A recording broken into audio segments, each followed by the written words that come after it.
মিয়া ভাই কই যান? যাচ্ছি নি, তোর কাছে আসিছি বুঝছিস। এই আবার আইছেন এই জুতা নিয়ে? এই তুই কিসের কাজ করিস? তুই কি মুসি? তা তুই মুসি, তোর কাজ হচ্ছে হলো জুতা সেলাই করা। তোর কাছে কি জুতা আনবো না টেলিভিশন নিয়ে আসবো নাকি? হ্যাঁ ওরে নে ভাই, এটা কি এখন জুতার পর্যায়ে আছে? কি করছিস? তাহলে থাকবো না কিসের জন্য? হ্যাঁ কত সুন্দর এই যে নেকলেস চেক করতেছে, হ্যাঁ উল্টা পাল্টা কথা করছিস কিসের জন্য? হ্যাঁ আচ্ছা না ভাই, এই কত বছর ধরে এই জুতাটা আপনি কিনতেছেন? ওরে 8 বছর যাবত পড়তেছি এটা। ওরে খোদা রে, আরে 8 বছর তো সরকার বদলায় 3 বার, এলাকায় যুবক সাওয়াল মাইয়াকে বিয়ে হয়ে গেছে, কারাগারে সাওয়াল ফাওয়ালরা তো স্কুলে যাওয়া শুরু করেছে, আর শখানেক বুড়া বুড়ি তো মরিয়ে গেছে, অনেকে তো তাদের কথা ভুলিয়ে গেছে, কিন্তু আপনার এই জুতা পরিবর্তন হয় না, এই মালা হনো আছে। এ ফাউল কথা কইস তুই, কিন্তু জুতা কি নষ্ট হয়ে যায়? অল্প একটু সিরিয়াসে জাস্ট সেলাই করতে এসেছি, এটা কি ফেলে দেবো নাকি? টাকা দিয়ে কিনে নি। এই জিনিস আমি সেলাই করতে পারবো না, এটা আমাকে দিয়ে হবে না।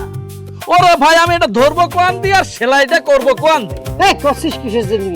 ধরবি এইখানে, তারপর এই জায়গায় সেলাই করবি। এই সেলাই করতে পারবি না কিসের জন্য? টাকা দেয়নি তোর?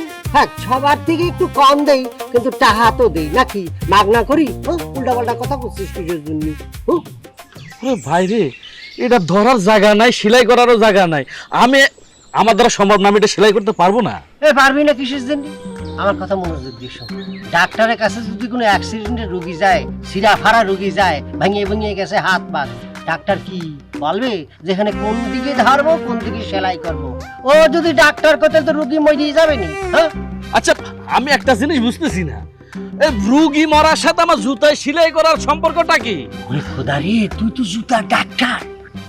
জুতা ভাঙিয়ে ছুরিয়ে গেলে উন্ডেড হলে ওটারে মেরামত করি, তাজা করিয়ে দিস, তাই নে? হ্যাঁ। ঠিকঠাক করে দিস। এই আমার এই প্রাচীন জুতাটা উন্ডেড হয়েছে, মানে অসুস্থ হয়ে গেছে বা আবার ছিঁড়ে গেছে, এটা এখন তোর ঠিক করতে হবে না? তুই কি চাস আমার এই সুন্দর জুতা খান অকালে ঝরিয়ে পড়িয়ে মরিয়ে যাক? হ্যাঁ ওরে ভাই, 8 বছর ধরে এই মালটার আপনি অপারেশনের উপরে রাখছেন, এবার একটু ক্ষান্ত দেন, নতুন এক জোড়া জুতা কিনেন। এক জোড়া জুতার দাম কয় টাকা? দরকার হলে দামি ব্র্যান্ডের আর জুতা কিনা লাগবে না, ওই যে গঞ্জ যাইয়া কৃষ্ণ সুর দোকান থেকে এক জোড়া কম দামি স্যান্ডেল কিনে নেন।